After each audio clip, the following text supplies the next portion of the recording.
रहता है तो सदैव गोलाकार रहता है कि त्रिज्या परिवर्तनशील है, कि त्रिज्या परिवर्तनशील है। राइटिंग समझ में आती है? ठीक है। त्रिज्या के सापेक्ष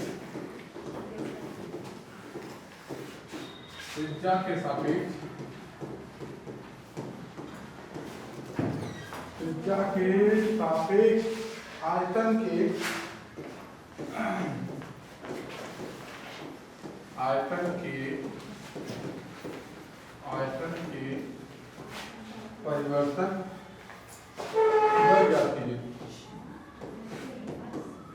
दर ज्ञात कीजिए।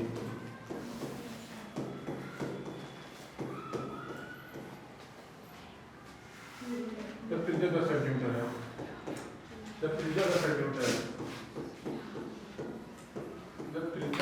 सेंटीमीटर है। बहुत ही आसान सवाल है कि नहीं? ये 1-2 लाइन का सवाल है। तो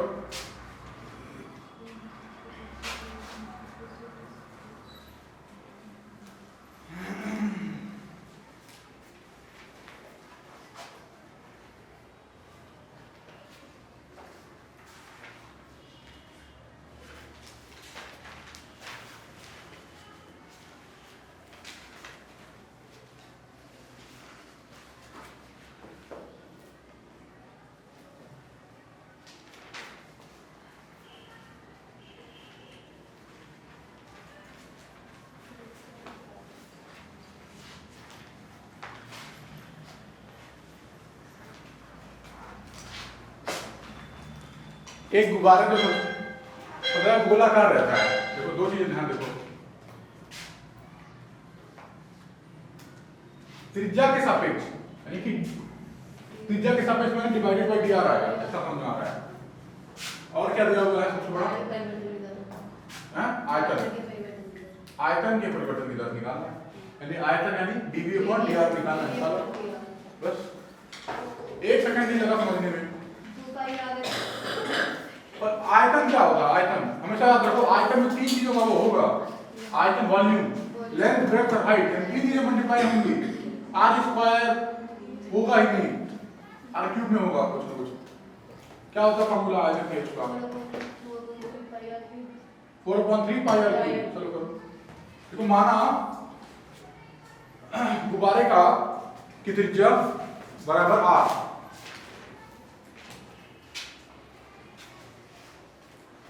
देखो मैं बता रहा हूं तुम्हें, मैथ में बस एक ही चीज है, कठिन नहीं है बिल्कुल भी। फिजिक्स केमिस्ट्री से आसान है ये। यहां तक कि नंबर के मामले में हिंदी और इंग्लिश से भी आसान है कि मैथ स्टफ आता नहीं है। अब पहले बहुत टफ आता था 10-20 साल पहले। अब मान लो कि ये टफनेस लेवल है ना, यहां से यहां तक टफनेस आपको यही इतना ही पूछा जाता है, केवल इतना ही। अगर ये पोर्शन टफ है अगर तो ये नहीं पूछा जाएगा, पूछा ही नहीं जाता है। बस दिक्कत कहां आती है? बच्चे गलती कर देते हैं। 3 + 2 = 6, यही गलती हो जाती है। बाकी आसान हो रहा है, मैथ सबसे आसानी से नंबर मिल रहा है। हाँ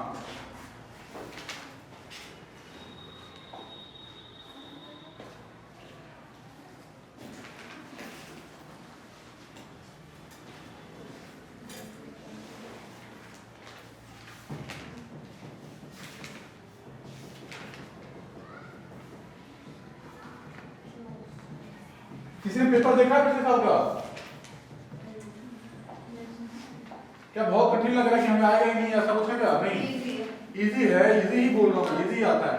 आपको 20 में से 16 सवाल क्लियर आएगा, कोई डाउट ही नहीं है। 20 में से 16 सवाल आएगा आपको, पर आप उसको पेपर पे लिख पाओगे, यही एक वो है। बाकी 4 सवाल नहीं भी आएगा, आप दिमाग लगा हुआ 10 मिनट 15 मिनट वो भी आ जाएगा। एक सवाल 1.5-2 सवाल किसी को नहीं आता है, पर सब उसमें ट्राई करते हैं, कुछ ना कुछ लिखते हैं, 5 में से 3 नंबर 2 नंबर लेके आ जाते हैं, तो 95 नंबर आ जाते हैं, 96 नंबर आते हैं। ऐसे बच्चों के आ जाते हैं। जो क्वेश्चन आ रहा है उसको सही तरीके से बिना हड़बड़ी के आराम से लिख करके दोबारा एक बार चेक कर लेकर इस तरीके से हो जाएगी चीजें। ये नहीं कि कर दिया और हो गया, एक बार रीवेरीफाई कर लो कि मैंने किया, अपनी गलती तो नहीं किया है। 1 सेकंड लगता है रीवेरीफाई करने, ठीक है। माना गोले की त्रिज्या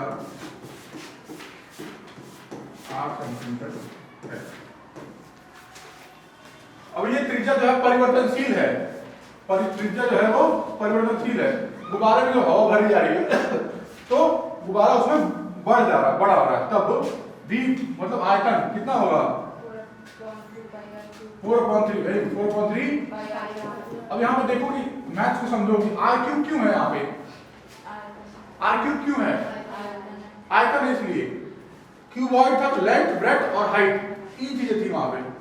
अच्छा क्यूब था तो क्या था, ए क्यूब, ए इंटू ए इंटू ए 3 बार था, क्योंकि जब हम आयतन निकालते हैं तो 3D आयतन is 3D concept, area is 2D concept.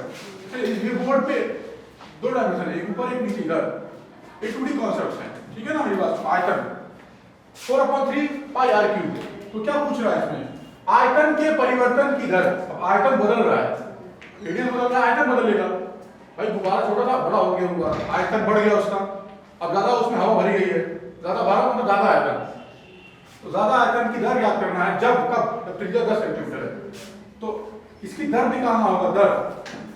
दर क्या हो जाएगा, डी आर, और v की वैल्यू क्या है भाई,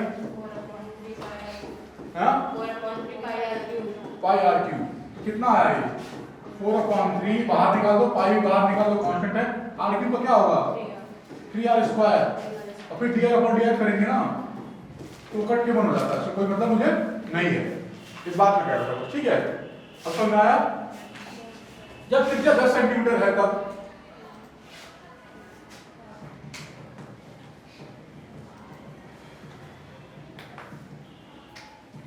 इंटीग्रेशन में चल रहा है।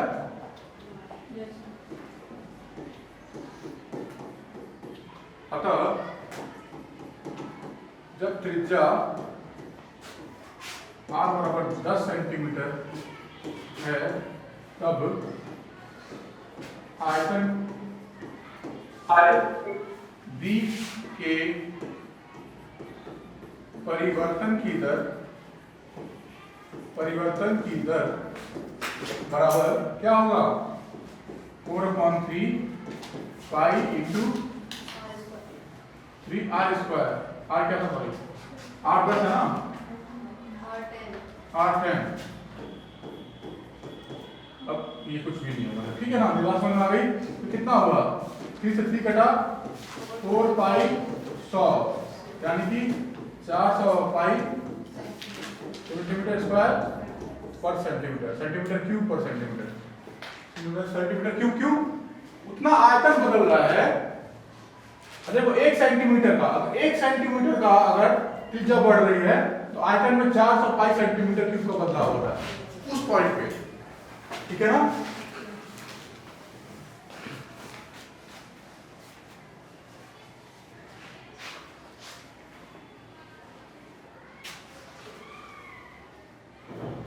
एक और सवाल कराऊंगा, 5-6 सवाल बहुत है छोटे से टॉपिक के लिए।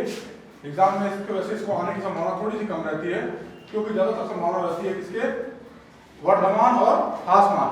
सबसे इजी टॉपिक है इस पूरे चैप्टर का, इजी टॉपिक है, ठीक है। मुझे तो ऐसा लगता है मैथ में अगर 20 टॉपिक हैं तो 20 में से 15 टॉपिक बड़े आसान होते हैं, क्योंकि उसमें नियम फॉलो करने होते हैं, ऐसे करना है वैसे करना है। इसमें क्या है बताओ, इसमें नियम तो फॉलो है, v निकाला, डिफरेंशिएट कर दिया, मान रख दिया, बात करो, नियम फॉलो किया उसने। क्लियर है। मैथ्स के बच्चे कौन कौन से हाथ खड़े करें, ठीक है। चलो डेली आया करो, कोई समस्या थोड़ी ना, डेली आओगे तो 5-7 सवाल हो जाते हैं, कुछ सवाल पूछ लोगे तो 10-12 सवाल, 10-12 सवाल घर से कर लिया, 20-25 सवाल बहुत है एक दिन में, ठीक है। और बताओ, यहाँ पे रेगुलर हुई है क्लास पूरे साल, और मुझे नहीं लगता कहीं पे भी पूरे रेगुलर क्लास हो पाई होगी, ठीक है। इसका फायदा होगा, अभी 2 महीने और है, यहीं से बच्चा सबसे ज्यादा नंबर लाए तो अच्छी बात है। चलो दर कितनी हुई, dv/dr हो गया, समझ आ गया था, क्लियर है, कोई समस्या नहीं है, क्लीन। क्वेश्चन, एक और क्वेश्चन कराऊंगा इसका, एक और क्वेश्चन देख लीजिए जरा, उसके बाद फिर आगे बढ़ूंगा मैं। किसी आयत की लंबाई x, आयत समझते हो क्या होता है, किसी आयत की लंबाई x जो है 3 सेंटीमीटर प्रति मिनट, 3 सेंटीमीटर प्रति मिनट की दर से घट रही है, की दर से घट रही है, घट रही है, किधर से घट रही है, और चौड़ाई y, और चौड़ाई को y जो है, और चौड़ाई y 2 सेंटीमीटर प्रति मिनट, 2 सेंटीमीटर प्रति मिनट की दर से बढ़ रही है। जिसमें आ रहा है घट रही है, बढ़ रही है, दर से बढ़ रही है, बढ़ रही है। अब बताइए जब x बराबर 10 सेंटीमीटर, x बराबर 10 सेंटीमीटर और y बराबर 6 सेंटीमीटर, y बराबर 6 सेंटीमीटर है तब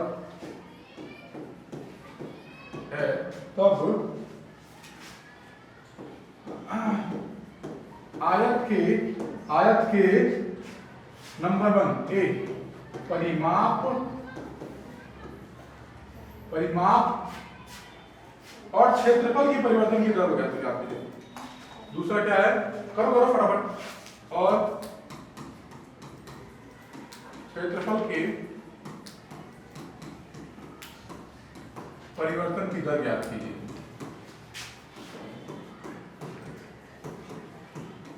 बहुत सारे बच्चे इस क्वेश्चन को देख के कितना घबरा जाएंगे, कितना बड़ा सवाल है, पता नहीं क्या है।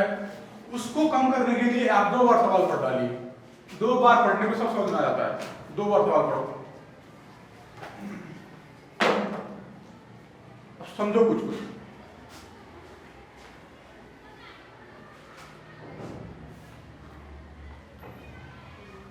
दो बार पढ़ो, रुको 1 सेकंड, 2 बार पढ़ो, 2 बार समझ आ गया। अब देखो दर पूछा हुआ है, दर किसका, दर परिमाप का दर किसके सापेक्ष में, टाइम के सापेक्ष में। इतना समझ आ गया कि अगर परिमाप है तो dv/dt निकालना है, इतना मुझे पता है। और ये क्या निकालना है, x × y का भी क्षेत्रफल भी जो निकालना है ना, यानी a/t निकालना है, df/dt निकालना है मुझे, ये तो मुझे पता है। और उस फॉर्मूले में रखो a का क्या होगा, x × y होगा, क्योंकि x लंबाई चौड़ाई है। x × y का वो करेंगे t के सापेक्ष में, ठीक है। तो समझ आ रहा है, क्वेश्चन नोट कर लिया होगा। मैं रफली बताऊंगा कैसे सोचना है इसमें, रफली देखो मेरे पास हमें क्या क्या निकालना है। देखो ध्यान से, पहले क्षेत्रफल की बात करते हैं। x × y क्षेत्रफल होगा, रफली रफ है ये, रफ देखिए, रफ a बराबर ये हुआ। हमें निकालना क्या है, निकालना ये तो है, तो क्या होगा df/dt, x × dy/dt और प्लस y × dx/dt। सवाल में दिया हुआ है कि x बराबर जब इतना था तो उसको निकालना है मुझे, लास्ट लाइन में लिखा हुआ है dx/dt dy/dt क्वेश्चन में दिया हुआ है। क्या दिया हुआ है, ये दिया हुआ है, इधर से घट रही है, बढ़ रही है। अच्छा आगे आंसर मेरा देखने में ऐसा लगा क्या करवा रहे हैं, पता नहीं क्या हो रहा है, लेकिन था कितना इजी, था कितना इजी। ये मुझे निकालना था df/dt, ये फॉर्मूला हो गया। ये लास्ट टाइम में दिया था हमेशा, x और y दिया हुआ था, और ये सबसे फर्स्ट टाइम में दिया होता है कि +3 और यहाँ पर -2 जो भी दिया हुआ वहाँ पे, बस इसी को रख दो, आंसर आ जाएगा। जो भी x दिया था 10 दिया था इसका, आगे आंसर 1-2 लाइन तक। क्वेश्चन देखने में क्या लग रहा था, अरे यार कितना बड़ा क्वेश्चन है ये वो। अब करो,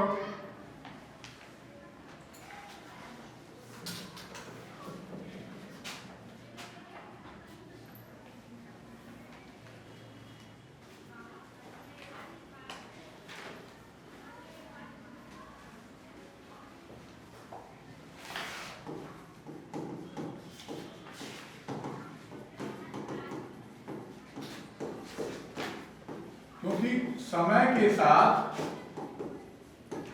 लंबाई जो है वो क्या हो रही है, घट रही है एवं चौड़ाई जो है वो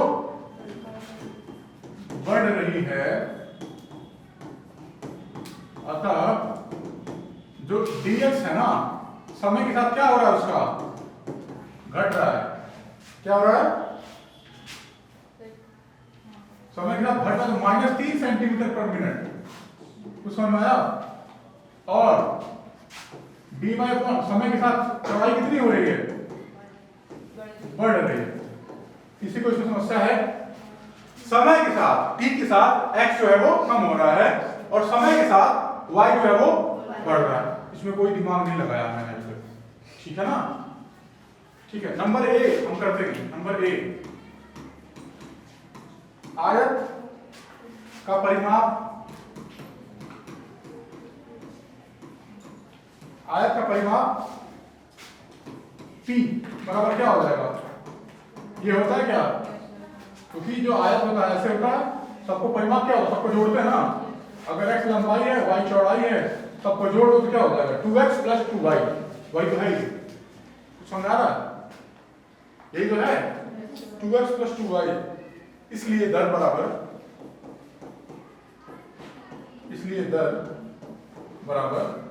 dp/dt बराबर क्या, 2dx/dt + 2 dy/dt। तो समझ आया, समझ आया। तू तो रहेगा ही भाई, तू कहाँ जाएगा। dx/dt कितना था, प्लस के 2 कितना हो गए, -6 -2 यानी -2 सेंटीमीटर प्रति मिनट।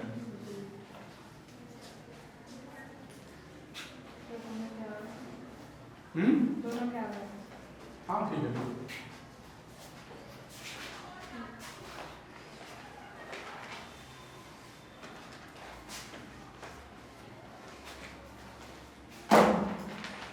मैथ कठिन नहीं है। अच्छा, इंटीग्रेशन के बाद एक कौन सा चैप्टर है वो, डिफरेंशियल इक्वेशंस, ठीक है ना। डिफरेंस इंटीग्रेशन के बाद डिफरेंशियल इक्वेशंस है मेरे साथ, है ना। उसमें 3 तरह के डिफरेंशियल इक्वेशंस देखने हैं आपको बस। वेरिएबल सेपरेबल है नहीं, उसके बाद हो जाओ। और हाँ वही डिफरेंशियल इक्वेशन, ठीक है, आपका समीकरण।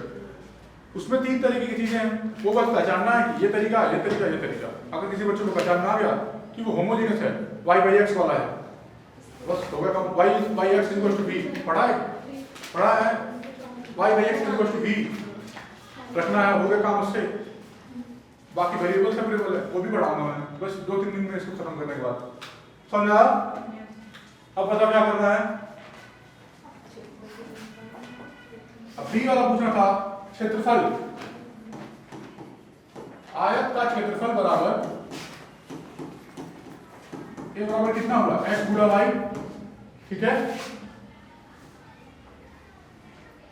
दर बराबर क्या हो जाएगा, दर बराबर क्या होगा तो, हैं क्या हो जाएगा, d/dt। दर कितना होगा, d/dt। समय के साथ दर, समय के सापेक्ष में, ठीक है, समय के सापेक्ष में कितना होगा, ये कितना सा बताया था मैंने, लेंथ इनटू ब्रेड्थ। आयत का लंबाई, रेक्टेंगल, आयत का क्या होता है, रेक्टेंगल बोलते हैं ना उसको। तो ये अगर x लंबाई और y चौड़ाई, क्षेत्रफल कितना होता है, x y। लेकिन परिमाप जो होता है वो पूरा, ये कितना धागा लगा है, यहाँ x, यहाँ भी x, इधर y, इधर भी y, सबको जोड़ देते हैं। क्षेत्रफल इसको बोलते हैं क्षेत्र, कितना क्षेत्र है इसमें। और परिमाप कितना, side 10 centimetre 10 centimetre 10 centimetre 10 centimetre की बात बता रहा हूँ। समझ आ रहा है, परिमाप क्या होता है और क्षेत्रफल क्या होता है। क्षेत्र कितना है, परिमाप क्या है, वो दोनों अलग अलग चीजें, कुछ बच्चों को नहीं आती, ठीक है ना। कितना हुआ इसका, x को छोड़ दिया, y को डिफरेंशिएट कर दिया, प्लस y को छोड़ दिया। अब सवाल कब क्या पूछा हुआ था, सवाल पूछा हुआ कब, जब x बराबर 10 हो और y बराबर 6 हो। यही पूछा हुआ है, जब x बराबर 10 हो और y बराबर 6 हो। अब बताओ dx/dy/dt कितना दिया हुआ है, +2। dx/dt कितना दिया हुआ है, तो कितना आ गया है कि नहीं,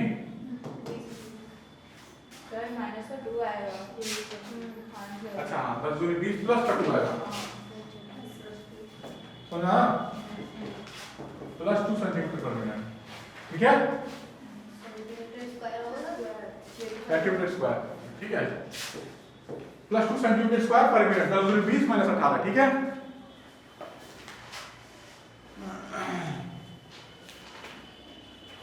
प्लस 2 सेंटीमीटर स्क्वायर पर मिनट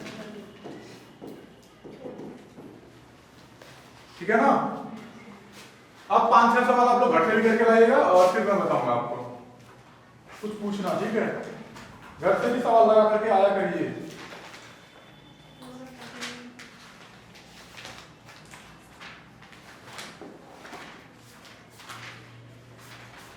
अब एक टॉपिक होता है इंक्रीजिंग एंड डिक्रीजिंग फंक्शन कोई क्वेश्चन तो नहीं है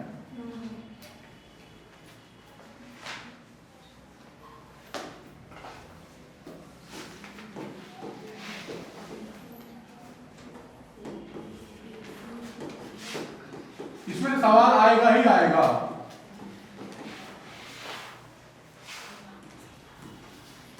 वर्धमान और आसमान ठीक है ना आसमान ऐसे लिखा जाता है ठीक है आसमान ठीक है आसमान ठीक है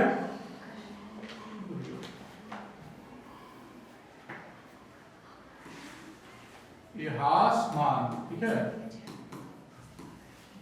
वर्धमान और आसमान ठीक है आसमान फलन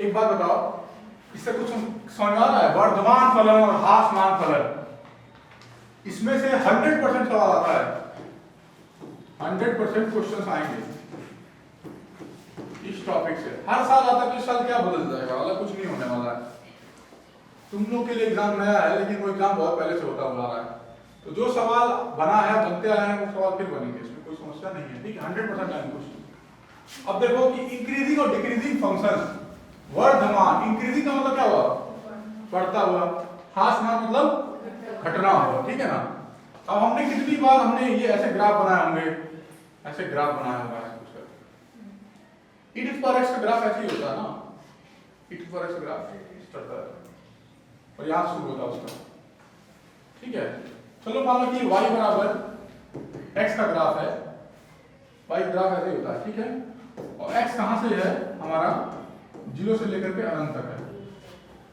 एक बात कह रहा हूं मतलब देखो अभी और भी एग्जांपल बताऊंगा मैं कि वो कहां पर गिर रहा है कैसे क्या हो रहा है मान लो ये फंक्शन है y बराबर x यानी कि जब मैं x का मान 1 लिया हूं तो y का मान कितना है x का मान 2 कुछ भी जो मैं बोलूं हां उसी के लिए हां x का मान 1 है अगर y का मान क्या है 1 x का मान अगर 2 है तो y का मान क्या हुआ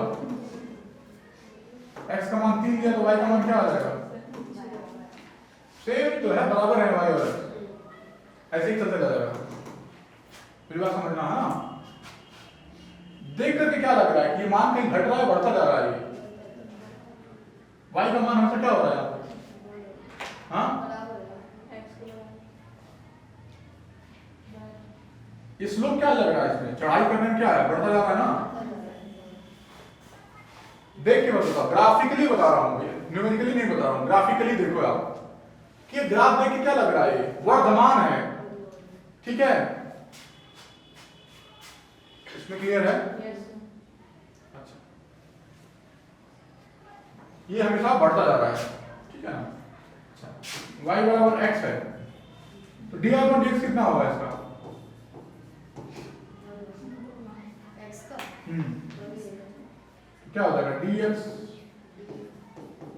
ये कितना आएगा एक आएगा भी नहीं प्लस में एक आ रहा है याद रखना dy अपॉन dx को क्या बोलते हैं हम स्लोप बोलते हैं स्लोप बोलते हैं या उसको क्या बोलते हैं ढलान ढलान बोलते हैं ना ढलान को बोलते हैं ना ग्रेडियंट भी बोलते हैं इसको यानी इसका जो स्लोप है वो पॉजिटिव है स्लोप क्या है इसका पॉजिटिव स्लोप है तो इतना याद रखना इससे यहां से लेकर के पूरा वहां तक इसका जो स्लोप है हमेशा पॉजिटिव ही मिलेगा।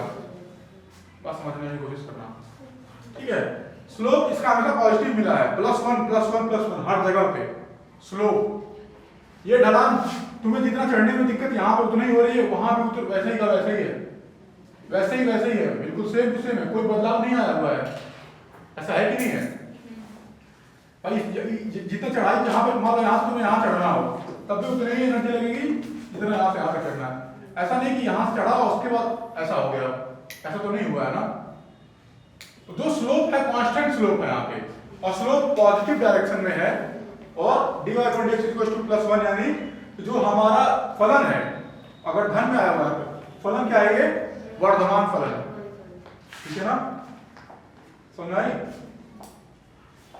अच्छा, वर्धमान फलन हो गया।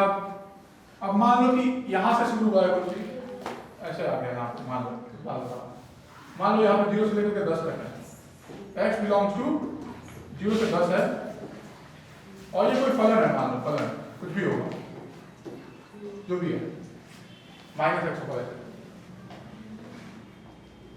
समझाया?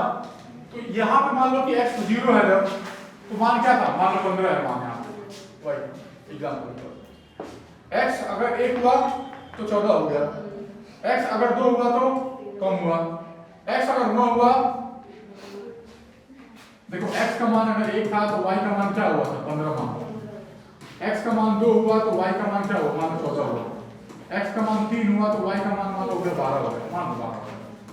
ऐसे करते करते जब x का मान 10 पे आया तो y का मान क्या हो गया, यानी ये देखो y क्या हो गया, घट रहा है, y घटा कि नहीं घटा।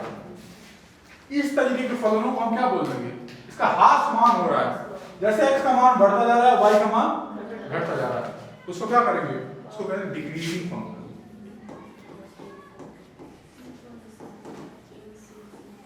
डिक्रीजिंग फंक्शन, अभी केवल थ्योरेटिकली चीजें बता रहा हूं मैं, ठीक है ना। Decreasing function, okay.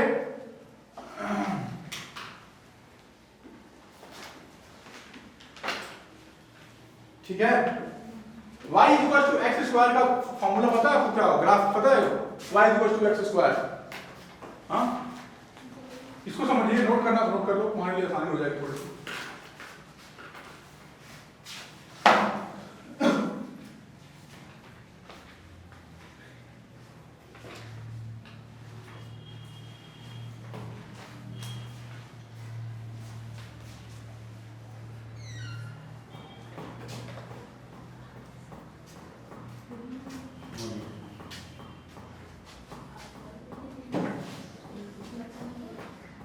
एक मिनट है क्या, एक मिनट है, ठीक है, समझा। अब एक एग्जांपल देख लो यहाँ पे कि y = x², ये क्या है, ये पैराबोला है, ये इसका ग्राफ कैसे बनता है, इसका ग्राफ कैसे बनता है बताओ, ऐसे बनेगा क्या, ऐसे बनेगा क्या, ऐसे बनेगा, पैराबोला ऐसे होता है भाई, कोई गलत तो नहीं है। अब बताओ इसमें देखो, माइनस होता तो पलट जाता है, अगर -x² होता तो ये ऐसे हो जाता, पलट जाता ऐसे। अब देखो यहाँ पे ध्यान देने वाली बात है, देखो जब x का मान 0 रखूंगा तो y का मान क्या आएगा, 0, इसलिए y की 0 आया हुआ है। x का मान 0 है तो y का मान 0 है, x का मान 1 है तो y का मान क्या हुआ, 1 है, x का मान 2 है तो y का मान क्या है, 4 है, x का मान 3 है तो y का मान क्या है, कहने का मतलब क्या है, हैं? मतलब y बढ़ता जा रहा है, कहां से, 0 1 2 3, 0 1 2 3 4 5 है, इंक्रीजिंग। तो देखकर भी लग रहा है ना कि यहाँ से फंक्शन बढ़ रहा है। तो 0 से लेकर के आगे जितने भी 0 से लेकर के अनंत तक, ये क्या है, इंक्रीजिंग फंक्शन है। केवल मैं ग्राफ से समझा रहा हूँ ताकि दिमाग में क्लियर बैठ जाए। 0 से लेकर के ग्राफ बढ़ता जा रहा है, आगे बढ़ता जा रहा है, इंक्रीजिंग फंक्शन। अब यहाँ पे देखो, यहाँ पे अगर यहाँ पे मान क्या होगा, घटता आ जाएगा मान।